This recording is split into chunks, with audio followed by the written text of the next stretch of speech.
औज़ुबिल्लाहि मिनश्शैतानिर्रजीम बिस्मिल्लाहिर्रहमानिर्रहीम। दोस्तों, आप देख रहे हैं बाबा जी काला तित्र ग्रुप। उम्मीद करता हूं आप भी ठीक होंगे, आपके दोस्त यार बेली संगी सब ठीक होंगे। मेरी दिली दुआ है कि जिन्हें भी मेरे दोस्त मेरे बेटे अल्लाह पाक अपने साए में रखे, अपनी रहमतों में रखे। दोस्तों, आज एक छोटी सी वीडियो मैं लेके आपके सामने हाजिर हुआ हूं। बिल्कुल छोटी सी, लेकिन वीडियो बहुत छोटी काम बहुत बड़ा करती है। लेकिन आपके सामने जो मैं आज वीडियो आपको दिखाऊंगा ना बना के, जिस चित्र को नज़ला होता है, बिल्कुल नज़ला, ये नज़ला जो है ना 3 किस्म का नज़ला होता है।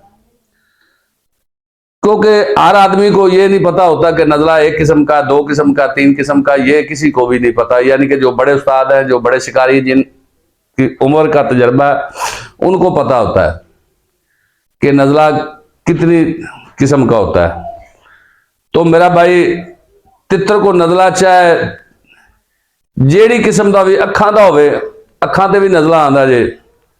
अखां जो तित्र दे पानी वगदा रहिंदा है, ਉਹਦੇ ਨਾਲ ਤਿੱਤਰ ਦੀਆਂ ਅੱਖਾਂ ਕਮਜ਼ੋਰ ਹੋ ਜਾਂਦੀਆਂ ਨੇ ਕਿ ਜਿਸ ਤਰੀਕੇ ਇਨਸਾਨ ਦੇ ਅੱਖਾਂ 'ਚੋਂ ਪਾਣੀ ਚੱਲਦਾ ਰਹਿੰਦਾ ਤੇ ਉਹਦੀ ਅੱਖਾਂ ਕਮਜ਼ੋਰ ਹੋ ਜਾਂਦੀਆਂ ਨੇ ਤੇ ਨਜ਼ਰ ਕਮਜ਼ੋਰ ਹੋ ਗਈ ਪਾਣੀ ਨਿਕਲਣ ਨਾਲ। ਇਸੇ ਤਰੀਕੇ ਤਿੱਤਰ ਦੀ ਅੱਖਾਂ 'ਚੋਂ ਪਾਣੀ ਚੱਲਦਾ ਰਹੇ ਤੇ ਤਿੱਤਰ ਦੀਆਂ ਅੱਖਾਂ ਜਿਹੜੀਆਂ ਨੇ ਕਮਜ਼ੋਰ ਹੋ ਜਾਂਦੀਆਂ ਨੇ। ਜਿਸ ਵੇਲੇ ਅੱਖ 'ਚੋਂ ਜ਼ਿਆਦਾ ਪਾਣੀ ਨਿਕਲਦਾ ਰਹੇ ਤਾਂ ਅੱਖ ਦੇ ਜਿਹੜੇ ਸਾਈਡਾਂ ਹੁੰਦੀਆਂ ਨੇ, ਗੁਲਾਈ ਹੁੰਦੀ, ਇਹ ਸੁੱਜ ਜਾਂਦੀ, ਮੋਟੀ ਹੋ ਜਾਂਦੀ। ਕਈ ਲੋਕ ਆਂਦੇ ਨੇ ਕਿ ਜ਼ਹਿਰਬਾਜ਼ ਹੈ, ਉਹ ਜ਼ਹਿਰਬਾਜ਼ ਦਾ ਇਲਾਜ ਕਰਦੇ ਨੇ ਤੇ ਕਿਉਂਕਿ ਪਤਾ ਨਹੀਂ ਹੁੰਦਾ ਉਹਨਾਂ ਨੂੰ ਕਿ ਇਹਦੀ ਵਜ੍ਹਾ ਕੀ। ਇੱਕ ਹੁੰਦਾ ਹੈ ਨਜ਼ਲਾ ਦਿਮਾਗ ਦਾ, ਨੋਕ ਦਾ, ਗਲੇ ਦਾ। ਜਿਹੜਾ ਨਜ਼ਲਾ ਦਿਮਾਗ ਦਾ ਹੁੰਦਾ ਹੈ ਨਾ, ਇਹ ਭੈੜਾ ਹੁੰਦਾ ਸਾਰਿਆਂ ਨਾਲੋਂ। ਕਿਉਂਕਿ ਉਹਦੀ ਵਜ੍ਹਾ ਇਹ ਹੁੰਦੀ ਕਿ ਉਹ ਜਦੋਂ ਨਜ਼ਲਾ ਜ਼ੁਕਾਮ ਜਿਹੜਾ ਨਾ ਦਿਮਾਗ ਦੇ ਵਿੱਚ ਠਹਿਰ ਗਿਆ, ਰੇਸ਼ਾ ਬਣ ਗਿਆ, ਫੁੱਟ ਬਣ ਗਿਆ, ਤਿੱਤਰ ਬੁਲਾਈ ਤਾਂ ਮਾੜੀ ਮੋਟੀ ਕਰਦਾ ਰਹਿੰਦਾ ਹੈ, ਲੇਕਿਨ ਉਹ ਤਿੱਤਰ ਬਾਰ-ਬਾਰ ਮੂੰਹ ਤੇ ਪੈਰ ਮਾਰੇਗਾ, ਨਿੱਛਾ ਲਵੇਗਾ। ਬਾਅਦ ਔਕਾਤ ਇਹ ਹੁੰਦਾ ਕਿ ਨਿੱਛਾ ਮਾਰ-ਮਾਰ ਕੇ ਤੇ ਉਹ ਪਾਣੀ ਵਿੱਚੋਂ ਵੀ ਨੱਕ ਦੇ ਆਣਾ ਸ਼ੁਰੂ ਹੋ ਜਾਂਦਾ ਹੈ। ਅੰਦਰ ਫੁੱਟ ਬਣੇ ਹੁੰਦੇ ਨੇ, ਰੇਸ਼ਾ ਬਣਿਆ ਹੁੰਦਾ ਹੈ। ਤੇ ਅੱਜ ਹੀ ਨਾਬੇ ਤੁਹਾਨੂੰ ਨਾ ਬਿਲਕੁਲ ਇੱਕ ਸਾਦਾ ਜਿਹਾ ਤੇ ਸੈਂਪਲ ਜਿਹਾ ਮੈਂ ਨੁਕਸਾ ਦੇਣਾ। ਅੱਛਾ, ਇੱਕ ਹੋ ਗਿਆ ਨਜ਼ਲਾ ਦਿਮਾਗ ਦਾ, ਇੱਕ ਹੋ ਗਿਆ ਅੱਖਾਂ ਦਾ, ਇੱਕ ਹੋ ਗਿਆ ਜਨਾਬ ਪੇਟ ਦਾ ਨਜ਼ਲਾ। ਕਿਉਂਕਿ ਤਿੱਤਰ ਬਾਰ-ਬਾਰ ਪਤਲੀ ਵਿੱਠ ਕਰਨੀ, ਜਿਹੜੀ ਚੀਜ਼ ਉਹਨੇ ਖਾਣੀ ਉਹਨੂੰ ਲੱਗਣੀ ਨਹੀਂ। ਬਾਰ-ਬਾਰ ਪੇਚਸ ਜਿਵੇਂ ਬੱਚੇ ਨੂੰ ਲੱਗੇ ਹੁੰਦੇ ਨੇ ਜਾਂ ਇਨਸਾਨ ਨੂੰ ਲੱਗੇ ਸੀ ਕਿ ਪੇਚਸ ਲੱਗੇ ਰਹਿਣੇ, ਉਹ ਵੀ ਨਜ਼ਲਾ ਹੁੰਦਾ ਜੇ। ਲੋ ਜੀ, ਇਹ ਵੇਖੋ ਜਰਾ, ਇਹ ਚੀਜ਼ ਹੈ ਜਨਾਬੇ ਲਈ। ਇਹਨੂੰ ਕੀ ਸੱਦੇ ਨੇ ਜੀ? ਰੱਤੀ ਫਟਕੜੀ। ਰੱਤੀ ਫਟਕੜੀ। ਇਹਨੂੰ ਤੁਸੀਂ ਕੀ ਕਰਨਾ, ਪੰਸਾਰੀ ਕੋਲ ਜਾਣਾ ਤੇ ਉਹਨੂੰ ਆਖਣਾ 10 ਰੁਪਏ ਦੀ ਦੇਸੀ ਫਟਕੜੀ ਲਾਲ ਰੰਗ ਦੀ ਦਿਓ, ਰੱਤੀ ਫਟਕੜੀ। ਇਹ ਤੁਸੀਂ ਨੇ ਲੈ ਲਈ।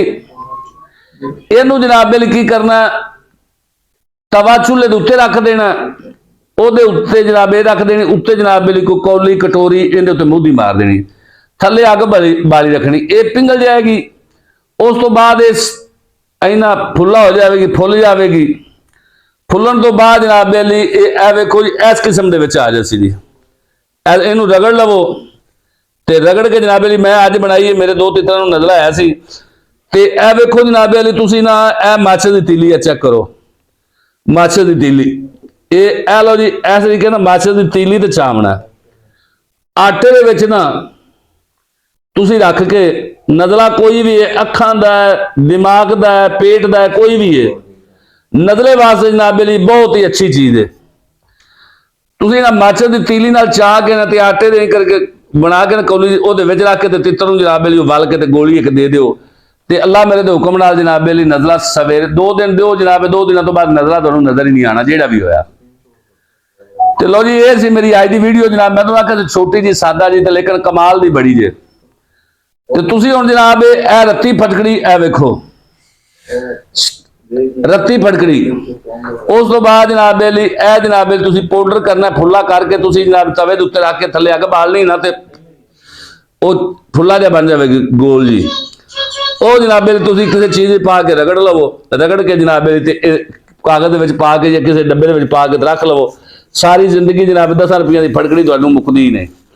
ਕਿਉਂਕਿ ਤਿੱਤਰ ਜਦੋਂ ਵੀ ਮਰਦਾ ਇਹਨੂੰ ਹੋਰ ਕੋਈ ਬਿਮਾਰੀ ਨਹੀਂ, ਜਾਂ ਤਾਂ ਇਹਨੂੰ ਰਾਣੀ ਖੇਤੀ ਬਿਮਾਰੀ ਨਾਲ ਮਰਦਾ ਜੇ, ਤੇ ਜਾਂ ਤਿੱਤਰ ਮਰਦਾ ਜੇ ਤੇ ਨਜ਼ਲੇ ਨਾਲ ਮਰਦਾ ਜੇ।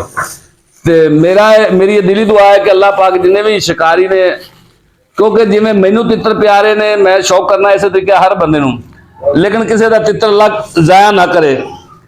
ਲਓ ਜੀ, ਇਹ ਸੀ ਮੇਰੀ ਅੱਜ ਦੀ ਵੀਡੀਓ। ਤੇ ਵੀਡੀਓ ਤੁਹਾਨੂੰ ਚੰਗੀ ਲੱਗੀ ਹੈ ਜਨਾਬ ਬੇਲੀ ਤੇ ਮੇਰੇ ਚੈਨਲ ਨੂੰ ਸਬਸਕ੍ਰਾਈਬ ਕਰੋ, ਘੰਟੀ ਦੇ ਬਟਨ ਦਬਾਓ, ਦੋਸਤਾਂ ਅੱਗੇ ਸ਼ੇਅਰ ਕਰੋ, फॉलो करो, लाइक करो जनाब अली। ते ओके, अल्लाह हाफिज। पाकिस्तान जिंदाबाद। उजड़ गया वो बाग जिसके लाखों माली थे, जब सिकंदर दुनिया से चला तो उसके दोनों हाथ खाली थे। उठ फरीदा सुतिया ते झाड़ू दे मसीत, तू सुता रब जागदा तेरी डाडे नाल प्रीत। पराई चोपड़ी वेख के ते क्यों तरसाना जी, पराई चोपड़ी वेख के क्यों तरसाना जी, गिल्ली सुक्की खा के ते ठंडा पानी पी। ओके जी, अल्लाह हाफिज। पाकिस्तान जिंदाबाद।